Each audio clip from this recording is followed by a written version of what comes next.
Many months ago, there was a noted computer security expert who conducted a study about how easy it is to hack into voting machines here in the United States.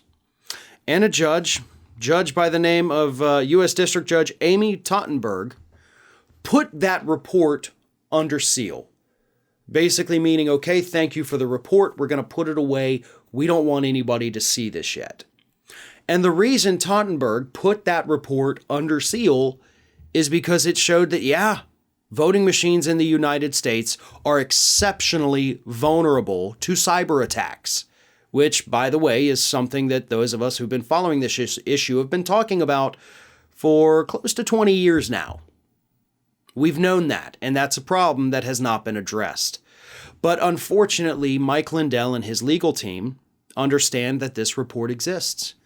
And this past Saturday, Lindell and his lawyers petitioned the judge to unseal the report because they believe it will prove everything that Mike Lindell has been saying for the last year and a half, that the election was stolen, the voting machines were hacked, and they think this is going to vindicate Mike Lindell and, of course, basically end up dismissing the lawsuit that Dominion Voting Systems has filed against him.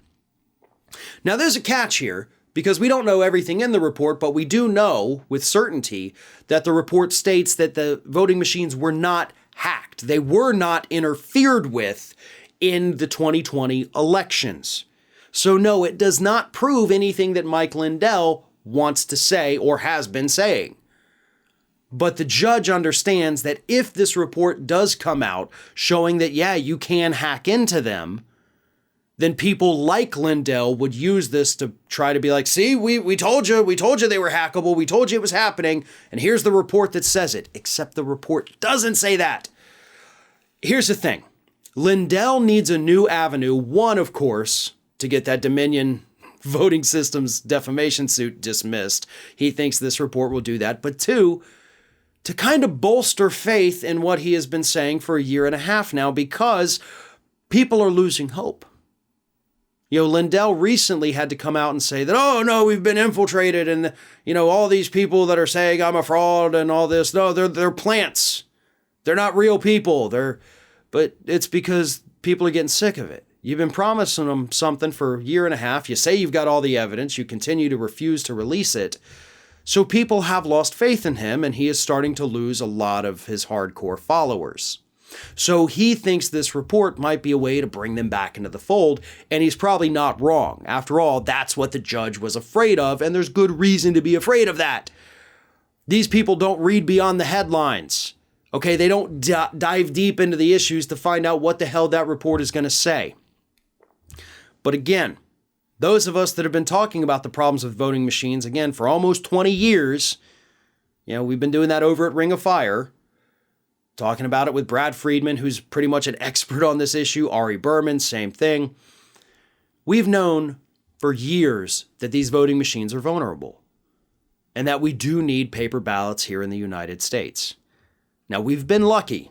We've been exceptionally lucky that we have not had any kind of interference, foreign or domestic, with our voting machines that we know of. And of course, there's been audits, there's been recounts, there's been, cyber analyses of these, like it hasn't happened. But just a couple years ago, and we talked about this at Ring of Fire at the time, there was a computer convention down here, I believe it was in Florida, where they took kids, preteen children, gave them a simulation of the Florida voting system website, the databases and all of that, to see if they could hack into it. And an 11-year-old was able to get in there and start changing things. That's how easily hackable these things are. Okay, it doesn't have to be some foreign superpower with $1 billion cybersecurity program getting into our things. It could literally be the kid down the street, because that's how vulnerable our voting systems are. And of course, after all of this happened, Mitch McConnell was the one running the Senate for the Republicans who repeatedly refused to up the amount of cybersecurity we provide for our election processes. So the Republicans blocked that. We wanted to spend millions, hundreds of millions actually, to beef up our election integrity and security. McConnell's the one who said, no, that's why it didn't happen. But this report, I'm going to go ahead and I'll say on the flip side, play devil's advocate, I think it ought to be released. You're not going to be able to control the narrative, okay? If you wanted to, you would have done it to begin with. You're already behind the curve on this. And if you do not release the report, all you're doing is feeding into those conspiracy theories anyway that are going to say, aha, obviously they're hiding the evidence. This is a no-win situation. So the best possible thing to do would be to release the report and then do everything possible to explain to people what it actually says, especially the part where it says we didn't find any fraud. Hiding it is going to make it seem like you have something to hide, and that's never a good thing. And by hiding it, Mike Lindell wins. And God knows we don't want that to happen. Hey everyone, this is Aspen. And did you know that for the low cost of $0 per day, you can subscribe to the Fair and Balanced YouTube channel?